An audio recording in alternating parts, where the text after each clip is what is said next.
everyone! Happy New Year! Yes, tama po kayo ng rinig. It's New Year here in Israel para sa mga Jewish o Hudyo. At tinatawag po nila itong Rosh Hashanah. Hindi ngayon January at hindi din 2024. Dahil para sa mga Hudyo, ngayon ay 5,784 years.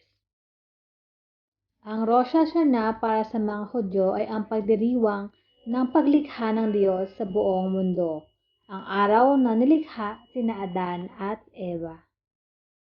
Sa panahon ng Rosh Hashanah, ang mga Hudyo ay humihingi ng kapatawaran sa Diyos para sa mga maling bagay na nagawa nila noong nakaraang taon. Napaalalahanan din nila ang kanilang mga sarili na huwag ulitin ang mga pagkakamaling nagawa nila para sa darating pa na taon. Hindi mawawala ang mga matatamis na pagkain na simbolo ng pag-asa para sa isang matamis na bagong taon. Ang mga mansanas na ito tuwing bagong taon para sa mga Jewish ay sinasawsaw nila sa matamis na honey.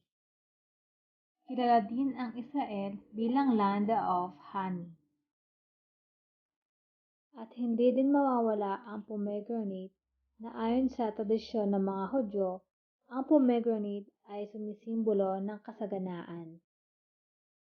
Isang bagay na hindi nawawala para sa kanilang bagong taon ay ang shofar, isang espesyal na instrumento na ginawa mula sa sungay ng isang kosher na hayop tulad ng sungay ng tupa.